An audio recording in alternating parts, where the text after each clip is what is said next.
Buenas tardes a todos, hermanos, que Dios les bendiga por estar aquí. Es un privilegio, como siempre lo he dicho, poder compartir de la palabra de Dios y poder estar enfrente de ustedes, a sabiendas de que el mensaje es perfecto, lo que Dios dice es perfecto, su palabra es perfecta, pero sus mensajeros no lo somos. Y yo no soy perfecto, pero vengo aquí con la disposición de poder compartir algo de la palabra de Dios, que después de haber orado y después de preguntarle a Dios cómo es diariamente, esa pregunta viene a la vida de un pastor, debido a que un pastor comparte la palabra de Dios 2 o 3 veces por semana. Y muchas de las ocasiones he conocido pastores, y algún día, siendo yo más joven, me preguntaba: ¿ahora de qué predico?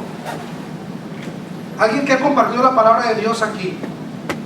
¿Quién ha compartido la palabra de Dios? Algunos líderes aquí han compartido la palabra de Dios. ¿Se han hecho esa pregunta? ¿De qué predico? ¿De qué hablo a la iglesia, a la congregación? Y esa es una pregunta que viene a la vida de uno más continuamente. Pero es por eso que nosotros debemos de orar, pedirle a Dios de su guía y de su dirección, no hablando nosotros con palabras huecas o de sabiduría humana, sino lo que es la palabra necesaria para la vida de una iglesia que necesita edificación. Entonces, esa palabra va a llegar. Yo te garantizo de que en la medida que tú ores a Dios, de que tú te arrodilles y que con toda humildad, porque la palabra de Dios se estudia primeramente con humildad, entonces Dios empieza a aflorar, empieza a hacer patentes sus enseñanzas a través de su bendita palabra, y empiezas a obtener material de qué compartir, inclusive textos que has leído por años. Cuando tú tienes y pasas por aquel proceso de humildad, te das cuenta que entonces empiezan a aflorar enseñanzas que nunca habías percibido de esa misma manera, y te quedas sorprendido en la manera en que Dios obra. Hay tantas cosas el día de hoy que podría decirte que me han demostrado que Dios es real. ¿Es cierto, hermanos? Amén. Tantas cosas.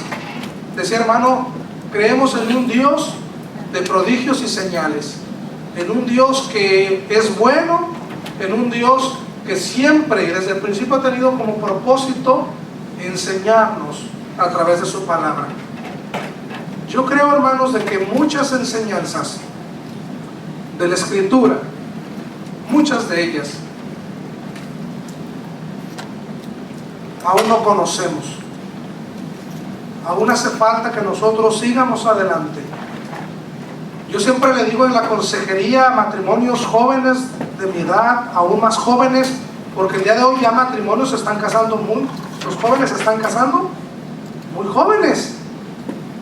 Hace poquito, ¿verdad?, tuvimos un matrimonio de... ¿Qué edad tiene su hermano? 21. Bueno, la edad en la que yo me casé. Pero en realidad, parejas que ya han estado juntos desde antes de los 21 años. Y que por gracia de Dios están tomando una responsabilidad de llevar el matrimonio adelante. Pero esas familias jóvenes necesitan la ayuda y el apoyo de todos nosotros. Algunos aquí tenemos hijos que probablemente, no sabemos, puedan casarse muy jóvenes. Y hace falta mucho por aprender. Y le he dicho yo a estos matrimonios jóvenes, cuando tienen problemas: ¿por qué darte por vencido si no lo has intentado de la manera correcta?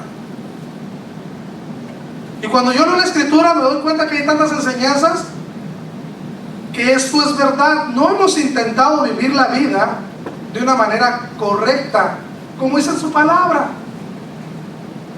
Y cuando empezamos a vivirla, empezamos a obtener los resultados que la palabra describe que vamos a obtener, porque Dios no miente.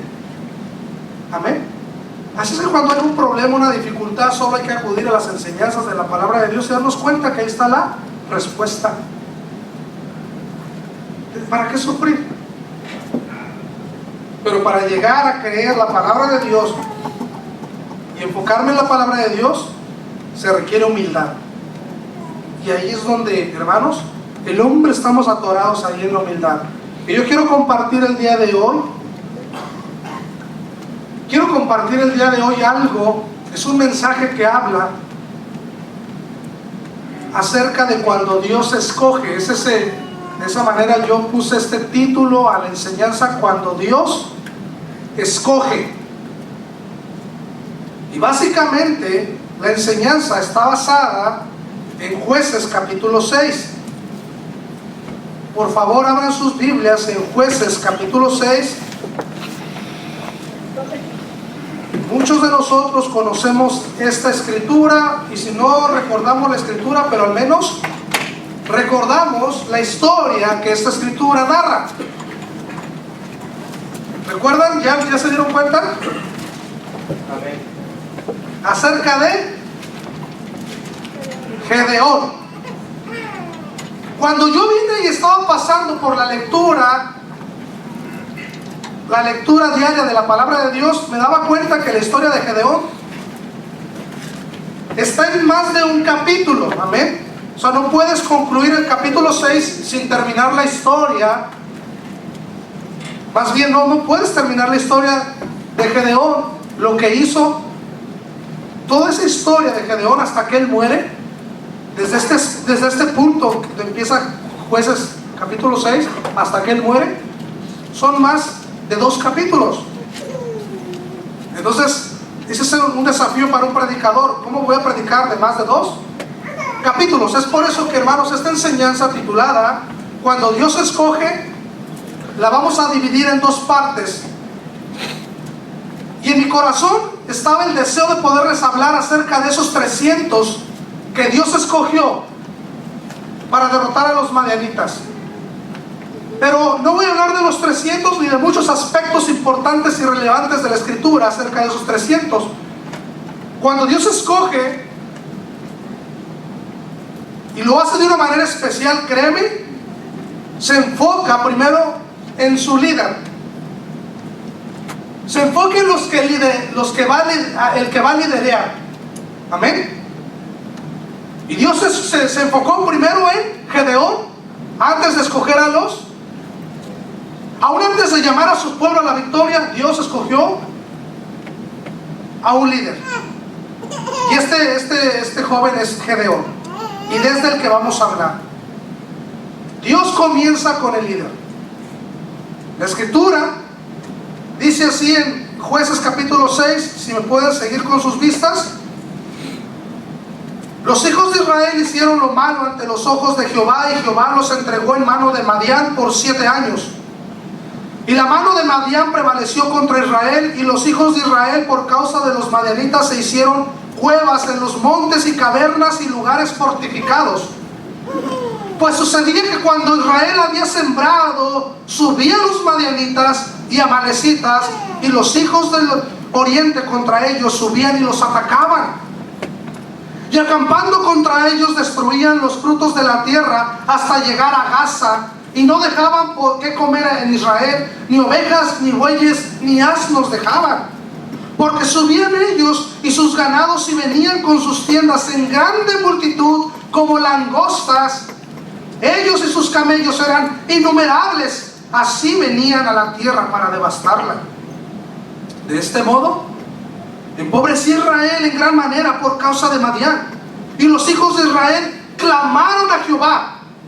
Y cuando los hijos de Israel clamaron a Jehová a causa de los madianitas, Jehová envió a los hijos de Israel un varón profeta, el cual les dijo: así ha dicho Jehová, Dios de Israel: yo os hice salir de Egipto y os saqué de la casa de servidumbre. Os libré de la mano de los egipcios y de mano de todos los que os afligieron, a los cuales eché de delante de vosotros, y os di su tierra. Y os dije: yo soy Jehová vuestro Dios. No temáis a los dioses de los amorreos en cuya tierra habitáis, pero no habéis obedecido a mi voz. Y vino el ángel de Jehová y se sentó debajo de la encina que está en Ofra, la cual era de Joás Abieserita, y su hijo Gedeón. Estaba sacudiendo el trigo en el lagar para esconderlo de los madianitas. Y el ángel de Jehová se le apareció y le dijo: Jehová está contigo, varón esforzado y valiente. Y Gedeón le respondió: Ah, Señor mío, si Jehová está con nosotros, ¿por qué nos ha sobrevenido todo esto? ¿Y dónde están todas sus maravillas que nuestros padres nos han contado, diciendo: ¿no nos sacó Jehová de Egipto? Y ahora Jehová nos ha desamparado y nos ha entregado en manos de los madianitas. Y mirándole Jehová le dijo: Ve con esta tu fuerza y salvarás a Israel de la mano de los madianitas. ¿No te envío yo? Entonces le respondió: Ah, Señor mío, ¿con qué salvaré yo a Israel? He aquí que mi familia es pobre en Manasés y yo el menor en la casa de mi padre. Jehová le dijo: Ciertamente yo estaré contigo y derrotarás a los madianitas como a un solo hombre. Y él respondió: Yo te ruego que si he hallado gracia delante de ti, me des señal de que tú has hablado conmigo. Te ruego que no te vayas de aquí hasta que vuelva a ti y saque mi ofrenda y la ponga delante de ti. Y él respondió: Yo esperaré hasta que vuelvas. Y entrando Gedeón, preparó un cabrito y panes sin levadura de un efa de harina, y puso la carne en un canastillo y el caldo en una olla, y sacándolo se lo presentó debajo de aquella encina. Entonces el ángel de Dios le dijo: Toma la carne y los panes sin levadura y ponlos sobre esta peña y vierte el caldo. Y él lo hizo así. Y extendiendo el ángel de Jehová el báculo que tenía en su mano, tocó con la punta la carne y los panes sin levadura, y subió fuego de la peña, el cual consumió la carne y los panes sin levadura, y el ángel de Jehová desapareció de su vista. Viendo entonces Gedeón que era el ángel de Jehová, dijo: Ah, Señor Jehová, que he visto al ángel de Jehová cara a cara. Pero Jehová le dijo: Pasa a ti, no tengas temor, no morirás. Y edificó allí Gedeón altar a Jehová, y lo llamó Jehová Salón, del cual permanece hasta hoy en Ofra de los abiezeritas. Aconteció que la misma noche le dijo Jehová: Toma un toro del hato de tu padre, el segundo toro de 7 años, y derriba el altar de Baal que tu padre tiene, y corta también la imagen de acera que está junto a él, y edifica altar a Jehová tu Dios en la cumbre de este peñasco, en lugar conveniente. Y tomando el segundo toro, sacrifícalo en holocausto con la madera de la imagen de acera que habrás cortado. Entonces Gedeón tomó 10 hombres de sus siervos e hizo como Jehová le dijo, mas temiendo hacerlo de día por la familia de su padre y por los hombres de la ciudad, lo hizo de noche. Por la mañana, cuando los de la ciudad se levantaron, he aquí que el altar de Baal estaba derribado y cortado la imagen de acera que estaba junto a él, y el segundo toro había sido ofrecido en holocausto sobre el altar edificado. Y se dijeron unos a otros: ¿quién ha hecho esto? Y buscando, inquiriendo, les dijeron: Gedeón, hijo de Joás, lo ha hecho. Entonces los hombres de la ciudad dijeron a Joás: saca a tu hijo para que muera, porque ha derribado el altar de Baal y ha cortado la imagen de acera que estaba junto a él. Y Joás respondió a todos los que estaban junto a él: ¿contenderéis vosotros por Baal? ¿Defenderéis su causa? Cualquiera que contienda por él, que muera esta mañana. Si es un Dios con D minúscula, contienda por sí mismo con el que derribó su altar. Aquel día Gedeón fue llamado Jerobaal, esto es, contienda Baal contra él, por cuanto derribó su altar. Pero todos los madianitas y amalecitas y los del oriente se juntaron a una, y pasando acamparon en el valle de Jezreel. Entonces el espíritu de Jehová vino sobre Gedeón, y cuando éste tocó el cuerno, los abiezeritas se reunieron con él, y envió mensajeros por todo Manasés, y ellos también se juntaron con él. Asimismo envió mensajeros a Aser y a Zabulón y a Neftalí, los cuales salieron a encontrarlos. Y Gedeón dijo a Dios: si has de salvar a Israel por mi mano, como os ha dicho, he aquí que yo pondré un vellón de lana en la era, Y si el rocío estuviera en el vellón solamente, quedando seca toda la otra tierra, entonces entenderé que salvarás a Israel por mi mano, como lo has dicho. Y aconteció así, pues, cuando se levantó de mañana, exprimió el vellón y sacó de él el rocío un tazón lleno de agua. Mas Gedeón dijo a Dios: no se encienda tu ira contra mí. Si aún hablar esta vez, solamente probaré ahora otra vez con el vellón. Te ruego que solamente el vellón quede seco y el rocío sobre la tierra. Y aquella noche lo hizo Dios así. Solo el vellón quedó seco y en toda la tierra hubo rocío. Gloria a Dios, hermanos. Gloria a Dios por su palabra. Gloria a Dios porque son enseñanzas que impactan la vida de uno. Amén. Y ahora vamos a tratar de poder ver qué es lo que Dios habla y la manera que nosotros podemos aprender de esta enseñanza. El mundo ha hecho lo malo ante los ojos de Jehová y Jehová los ha entregado también. Y al igual que el pueblo de Israel, la gente sufre bajo la esclavitud del pecado. Amén. Pero como Israel clamó a Jehová y Él respondió, de este modo hoy podemos clamar también a Dios y Dios responderá. Es lo que dice su palabra: clama a mí y yo te responderé. Hermanos, la palabra de Dios es tan asombrosa que cuando yo leo las escrituras y veo esta historia acerca del pueblo de Israel, encuentro una gran similitud entre el mundo de hoy, entre el pueblo de hoy, el pueblo de Dios, con Israel. Era un pueblo rebelde, la gente es rebelde. Dios dice una cosa y hacemos otra cosa. La enseñanza que encontramos el día de hoy en Jueces capítulo 6 nos muestra estas similitudes también con lo que la iglesia y los varones, los cristianos, está pasando el día de hoy. Quiero destacar algunos aspectos. Dios comienza con el líder cuando Él escoge. Amén. Y ustedes pueden ver claramente que en esta porción Dios escogió a Gedeón. Amén. Dios lo hizo. Pero quiero poner un énfasis en cómo era este líder. Quiero poner un énfasis antes de entrar en mis puntos. Quiero ver, hermanos, cómo era este líder. Yo quiero que ustedes vean, hermanos, que es verdad. Como inciso A, yo traigo que el ángel dice que era un varón esforzado y valiente. ¿Por qué era un varón esforzado y valiente? Hay pastores que dicen que en realidad tenía temor porque estaba sacudiendo el trígo para esconderlo. Entonces yo podría decir entonces que es una mezcla. Había cierto temor, pero a la vez había valentía.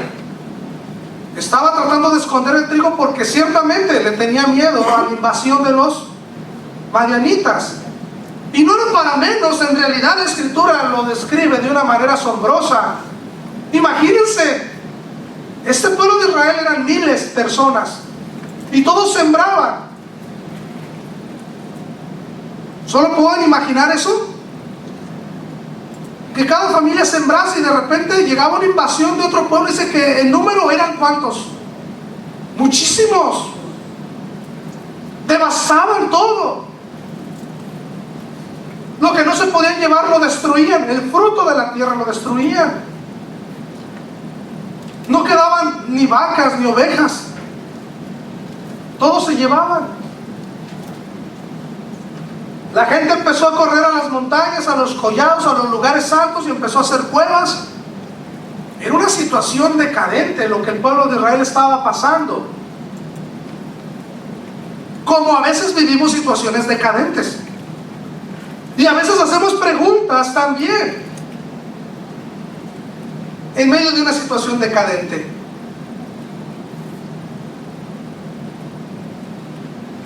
Sin darnos cuenta de que la situación decadente viene porque los hijos de Israel hicieron lo malo ante los ojos de Jehová y Jehová los entregó.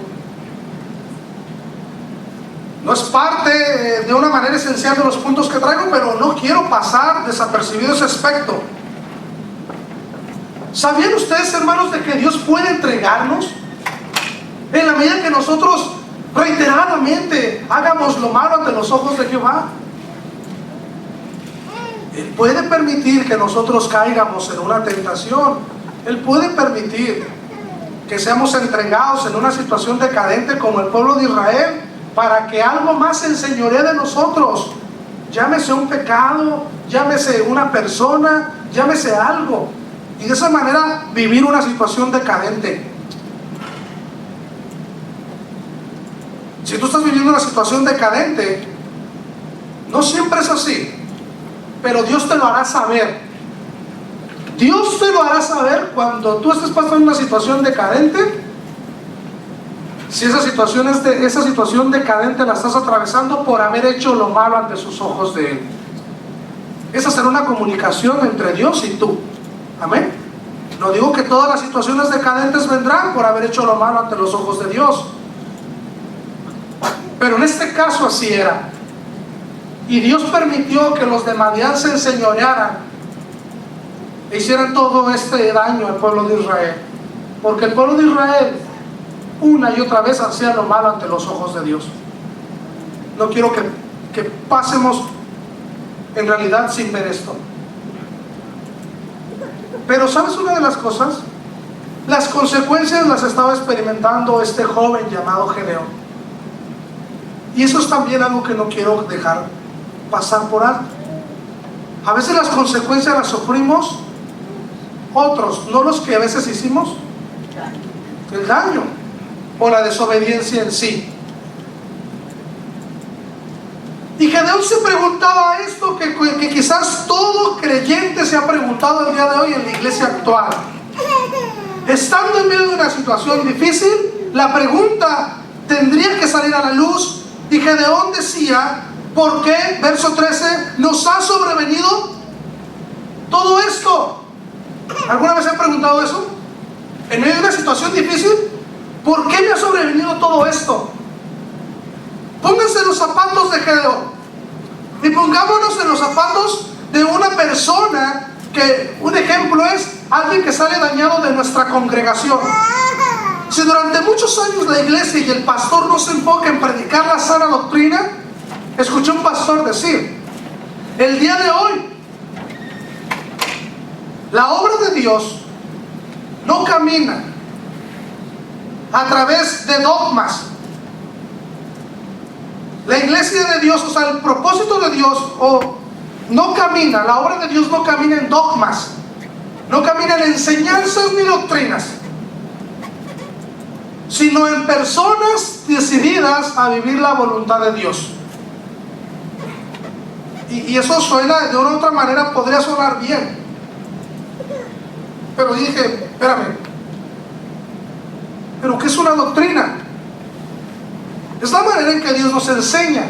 Es una forma de enseñar un tema, el perdón. No hay una mejor manera de enseñar el perdón o de aprender el perdón de la forma en que Dios lo enseña en su palabra. Esa es una doctrina. Entonces yo podría corregir esta frase de este pastor y podría decir: es verdad que la obra de Dios camina en personas dispuestas a vivir bajo la voluntad de Dios, cuando esas personas, ¿sí?, conocen, crecen y comparten la doctrina de Dios. Porque la doctrina es la que nos guía. Y si un pastor no se enfoca en predicar o enseñar la doctrina en la iglesia, entonces pueden pasar 20 años que una iglesia no sea diestra y decirle: hermano, no se discipline a aprender algo de Dios. Supongamos, si el pastor no predica y enseña la doctrina acerca de no tener acepción de personas, esa es la forma en que Dios lo enseñó, para que todos, dice, pasen de muerte a vida. Él dice todos, no quiere que ni uno se. Entonces Cristo no le dio la salvación específicamente a alguien, o me refiero a un individuo nada más, a otro no. Él dijo: quiero que todos. Pero como origen la salvación vino a los judíos. Y si el pastor predica acerca de la acepción de personas y dice lo que la Escritura dice en Santiago y en otros pasajes de la Escritura, la iglesia va a empezar a tratarse de una manera sin hacer acepción de personas. Pero ¿qué pasa si eso no se enseñó en 20 años y entonces llega una persona que es nueva, que no se siente parte de la iglesia todavía, y entonces la iglesia, al no ser madura ni haber aprendido en esa doctrina, le hace acepción de él, y esa persona sale de esta congregación destruida en su corazón, porque la iglesia tuvo acepción de personas? Entonces Gedeón pasó algo similar, y esa persona que sale de la iglesia se va preguntando, pues ¿por qué son así? ¿Por qué pasó esto en la iglesia? Yo pensaba que los cristianos no eran así. ¿Han escuchado frases así? Pero no nos damos cuenta que es la consecuencia de 20 años que no se enseñó la buena doctrina. Y Gedeón estaba pasando por una situación así, y yo, créeme, cristiano, hermano, hermana, que muchos nos hacemos esas preguntas a veces. ¿Por qué estamos? ¿Por qué se nos ha sobrevenido todo esto? ¿Por qué estamos pasando esto? Decía Gedeón. Y le preguntaba, ¿a quién? Al ángel. Esas preguntas a veces se las hacemos nosotros a Dios de la misma manera. Este era el varón que Dios había decidido escoger. Y no era un varón. A veces pensamos que Dios escoge al líder más fuerte, pero no dice así en su palabra. Este líder que Dios estaba escogiendo tenía preguntas, estaba sufriendo también. Y él se decía algo así, verso 13: ¿y dónde están todas sus maravillas que nuestros padres nos han contado? Seguramente esa es una situación que pasa muy a menudo en las iglesias el día de hoy. Cristianos pasan por situaciones tan difíciles que se preguntan, ¿dónde está eso que cada 8 días yo voy a escuchar del pastor, de la palabra de Dios, de cómo él lo predica? Y Gedeón lo sabía, su padre le hablaba de Dios, pero en el corazón Gedeón trae estas preguntas: ¿dónde están? Y sabes, no es culpa de Dios. Gedeón supo que era porque el pueblo de Israel había hecho los malos ante los ojos de Dios. Pero sabes,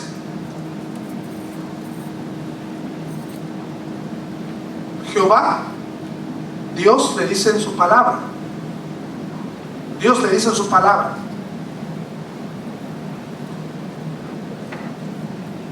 verso 14: ve con esta tu fuerza y salvarás a Israel de la mano de los madianitas. ¿No te envío yo? Quiero hablar del inciso A, acerca de Gedeón. Dios le describe en el verso 12 como varón esforzado y valiente. Me llamó mucho la atención porque el ángel le dice a Gedeón, un varón esforzado y valiente, a pesar de que yo podía ver en la misma escritura de que él tenía un cierto temor y que por eso escondía el trigo. A pesar de las preguntas que acabamos de ver, de que él tenía esas preguntas y que él estaba en un sentido pues frustrado, porque por un lado le decían de un Dios grande, maravillas, pero por otro lado estaban en gran miseria. No había absolutamente nada que comer, había escasez. Y esta persona estaba perturbada. Gedeón hacía estas preguntas al mismo ángel, pero en medio de todo esto el ángel le llama varón esforzado y valiente. ¿Sabes? En medio de una situación tan devastadora como la invasión de un pueblo, en aquel entonces las personas morían a filo de espada en las invasiones. ¿Sabías tú qué hubiese pasado si los madianitas se hubiesen dado cuenta que Gedeón escondía el trigo? Lo hubiesen matado. Quizás hubiesen perdido la única fuente de alimento, que era lo que Gedeón escondía. Pero sin embargo, muchas cosas pasaban en la mente de este joven Gedeón. Pero lo importante es así lo que dice la escritura en Romanos. ¿Recuerdan? Romanos capítulo 12, verso 2. Yo sé que lo saben de memoria. No os conforméis a este siglo. ¿Cuánta gente quizás en el pueblo de Israel huía y se desmoronaban de miedo y de temor por los madianitas. Pero sin embargo, había cierta rebeldía que yo percibo en este joven Gedeón, que a escondidas agarraba el trigo y lo estaba desgranando para poderlo esconder. ¿Notan cierta rebeldía, hermanos? ¿Notan cierto atrevimiento? Era a escondidas, y cuando alguien hace a escondidas es porque se está atreviendo a algo. Y a escondidas lo hacía. No le importaba, o no sé si él meditaba, pero por eso lo hacía a escondidas. Precisamente porque en su mente él meditaba y sabía la situación, pues la estaba viviendo. Y sus palabras de desesperación, ¿dónde están las maravillas?, nos muestran que Gedeón meditaba en todo lo que estaba pasando. Y en este inciso A, Dios le llama varón esforzado y valiente. ¿Sabes que Dios percibe en la vida de los cristianos el día de hoy el cambio que nosotros estamos tratando de hacer, de no ser igual a los demás? No es fácil, pero la corriente, querido hermano, déjame te digo, es que todos seamos igual a los demás. Esa corriente la seguimos experimentando todos los días. Esto yo lo he predicado una y otra vez en los púlpitos de las iglesias. Y lo sigo diciendo, la corriente sigue haciendo un impacto en la vida de los creyentes. El mundo del diablo quiere que tú y yo sigamos siendo iguales a los demás, que reaccionemos como los demás, que piensemos como los demás. Pero los hijos de Dios que son escogidos es porque son diferentes. Es porque la Biblia dice, y Dios vio algo en Gedeón y lo describe como varón esforzado. Y no todos, no, la Biblia dice que muchos israelitas escondían el trigo. Dios nos impacta con esta enseñanza, porque cuando yo veo esta enseñanza, probablemente me atrevo a decir, si Dios lo hizo, es porque quizás solamente había una persona que escondía el trigo, y ese era Gedeón. No lo sé, pero me atrevo a decir, probablemente si Dios lo pone en esta enseñanza para aprender tú y yo, imagínate que de los miles que formaban este pueblo, solo él se arriesgaba a esconder el trigo. ¿Te parece asombroso? Entonces Gedeón no era cualquier persona. Y Gedeón estaba siendo escogido para que la historia que viene en la segunda predicación, vamos a hablar de Gedeón y los 300. Y si ya esos 300 en sí impactaron grandemente, según la escritura, y derrotaron a los madianitas, porque vamos a hablar de los números la semana que viene. No derrotaron a 300, a 600, fueron miles. Imagínate eso. Quiero que en tu mente puedas pensar miles. Y no de personas, un ejército. La Biblia nos describe con una frase que dice miles que podían ¿qué? Desenvainar la espada. Entonces no era cualquier cosa. Entonces es muy importante esta enseñanza, pero cuando Dios escoge, empieza por el líder.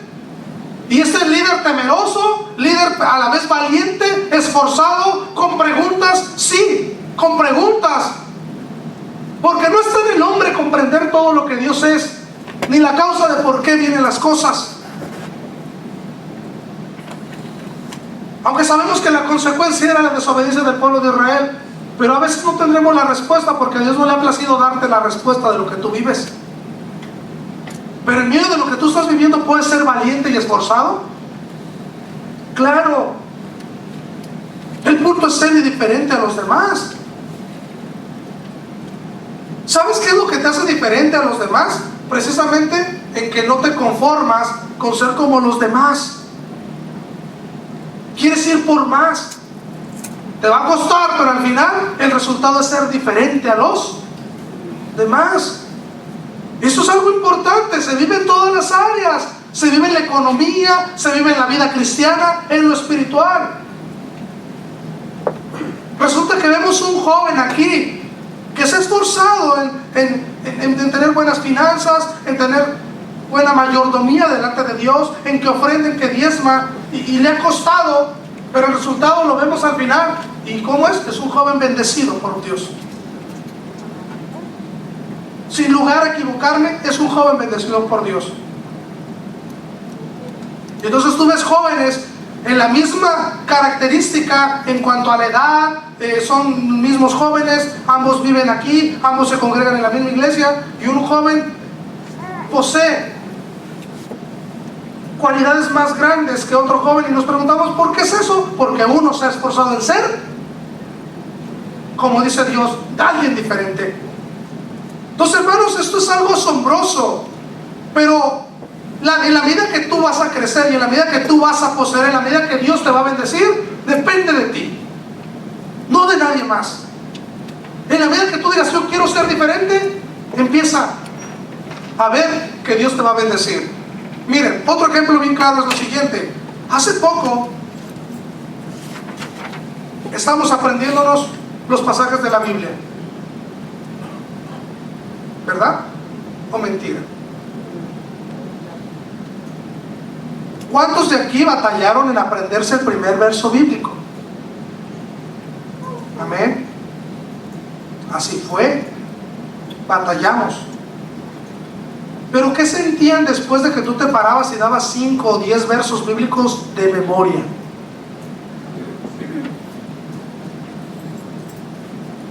Eso lo digo para honra y gloria de Dios. ¿Sentías bien?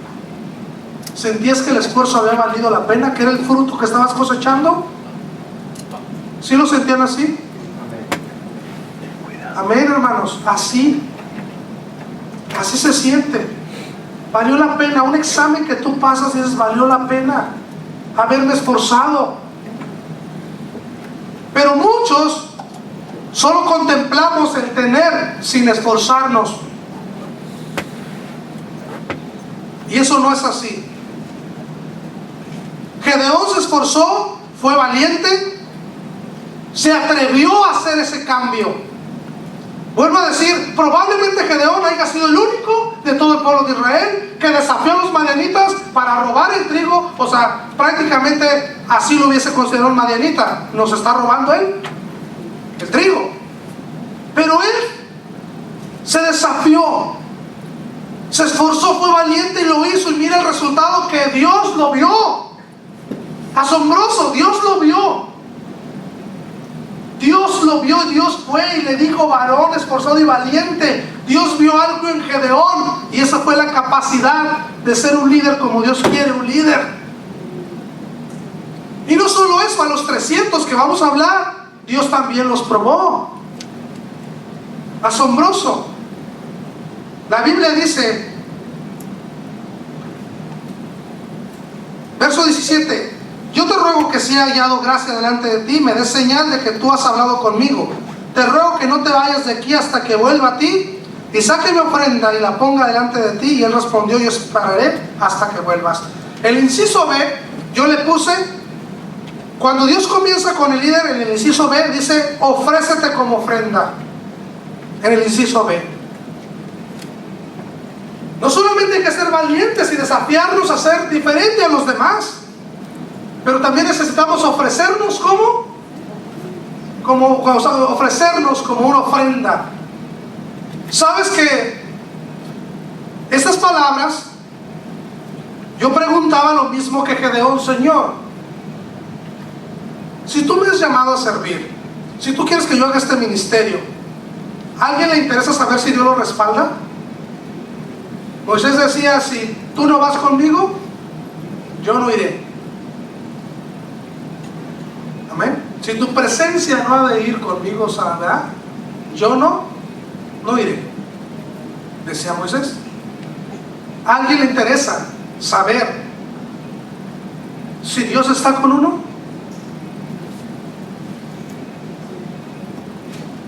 Si lo vemos desde un punto de vista, creo que a todos nos interesaría. La verdad, yo me dije a mí mismo, wow, sí, ¿qué debemos de hacer? Para tener una respuesta de Dios de decir, ¿sabes qué? Si estoy contigo. Él recibió una respuesta, recibió señal, que fue que su holocausto se consumió. Y no solo eso, volvió a pedir otra señal, y Dios lo hizo.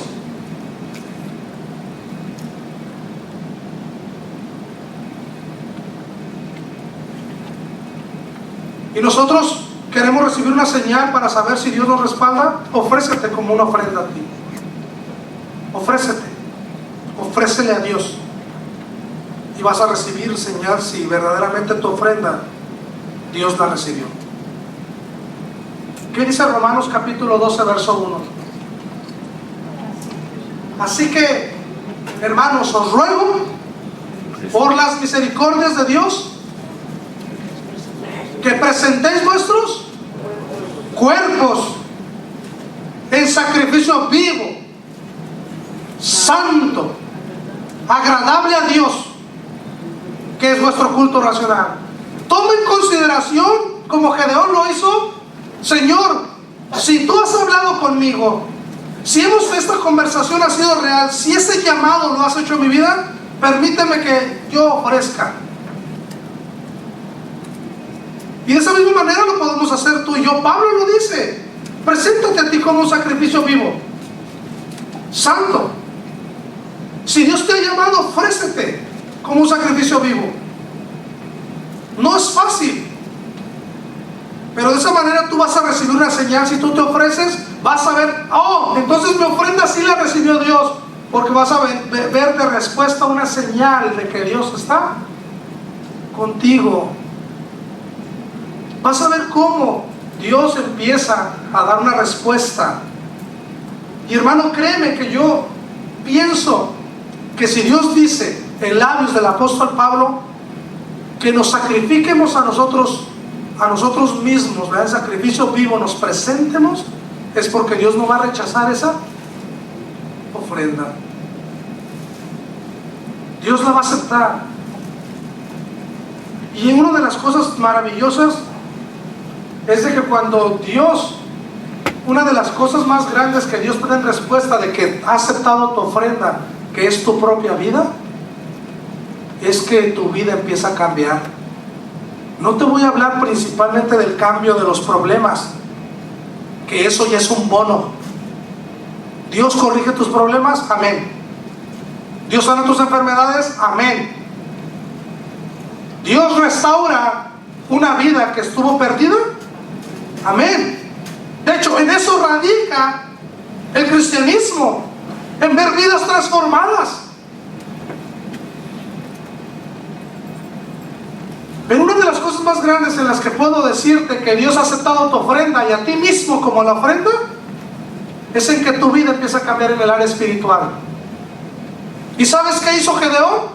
Le dio en primer lugar a Dios, que ni aún su padre le había dado, porque tenían un gran altar que habían edificado a un Dios con D minúscula, como dije, porque no es el Dios de Israel. Y le habían edificado un altar a Baal. Y Dios le dice a Gedeón que ¿qué haga? Que lo destruya. Y esto puede pasar todavía en nuestras culturas. Hay gente con tanta idolatría en nuestros pueblos, en México, en Guatemala, en El Salvador, en Honduras, en Colombia, ¿sí? ¿Dónde más tenemos nacionalidad de aquí? ¿Quién más falta? Y aquí en Estados Unidos, personas con tanta idolatría que si nosotros, siendo familia de esas personas que viven en la idolatría, en la adoración de imágenes, y nosotros destruyésemos un altar, quizás nos linchan, como intentaron hacer con Gedeón. Pero ¿sabes qué dice Dios? Conociendo la ceguera, ¿verdad?, del mismo pueblo, Dios le da sabiduría a Gedeón y lo hacen de noche, porque Dios lo había mandado. Dios mandó que quitaran ese altar de idolatría que era dedicado a Baal. Y ¿sabes? Dios restablece su lugar en la casa de Gedeón. Y una de las grandes cosas es esas, hermanos, que cuando nosotros hemos ofrecido nuestra vida y de corazón tú estás aquí dándole a Dios tu vida, una de las primeras cosas es de que verás que Dios tiene el primer lugar en tu vida. ¿Es así hoy? Esa es la pregunta que yo quiero hacerte hoy. ¿Dios tiene el primer lugar en tu vida? ¿Dios tiene el primer lugar en tu vida? ¿Se ha restablecido el lugar de Dios en tu vida?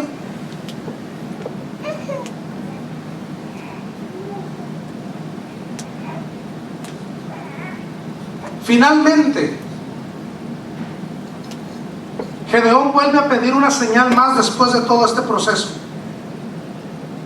Verso 38, y con este terminamos. Aconteció así pues, cuando se levantó de mañana, exprimió el vellón y sacó de él el rocío, un tazón lleno de agua.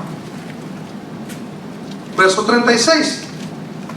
Gedeón dijo a Dios: si has de salvar a Israel por mi mano, como has dicho. Le pidió la señal del vellón. Hermanos, verso 40. Y aquella noche Dios lo hizo así. Solo el vellón quedó seco y en toda la tierra hubo.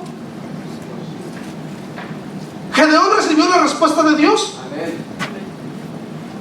Recibió la señal de Dios. Hermanos, en el inciso E, que es el final, Dios guía al líder en medio de prodigios y señales. Yo con esto quiero terminar. El día de hoy nosotros como cristianos estamos atravesando por una situación similar a la de Gedeón. Veo muchos cristianos en medio de problemas, en medio de situaciones difíciles. Y créeme, a lo mejor no lo has vivido tú ni has desobedecido tú, pero es la consecuencia de la desobediencia de alguien más. Yo siempre he dicho que el pecado afecta a las personas de una manera directa y de una manera indirecta. Así es que si tú vives en medio de una lucha, probablemente te hagas preguntas como estas: ¿por qué estoy en todo esto? ¿Por qué Dios no permite? Y si esos problemas los tienes en medio de la congregación, te preguntarás: ¿dónde están las maravillas de Dios? Si tú ya conoces de Dios y has escuchado de la palabra de Dios y tú eres miembro de una iglesia, de esta iglesia, y en medio de problemas te puedes preguntar lo mismo: ¿dónde están las maravillas del Dios que nosotros escuchamos que se predica cada 8 días? Pero sabes, la respuesta vendrá en la medida que tú te determines a ser valiente y te esfuerces. No vendrá nada de la respuesta de Dios antes de que tú no seas valiente y te esfuerces. Este mismo cualidad o virtud que descubrió Dios o que vio Dios en Gedeón es lo mismo que le pide a Josué: esfuérzate y sé valiente. Y Gedeón ya era esforzado, ya era valiente. En medio de problemas, no te des por vencido. Esfuérzate y sé valiente y verás que Dios empezará a llegar a tu vida de una manera tremenda. Él va a buscarte a ti, porque nosotros no buscamos a Dios, Él nos busca. Y así como el ángel vino abajo de la encina de ese árbol y se sentó ahí, así Dios puede enviar la respuesta a tu vida. Amén. Así Dios puede enviar la respuesta a tu vida. Cuando Dios escoge, y si ha escogido tu vida, porque yo creo que lo que estamos aquí es porque hemos sido escogidos para estar aquí. No lo hizo por casualidad.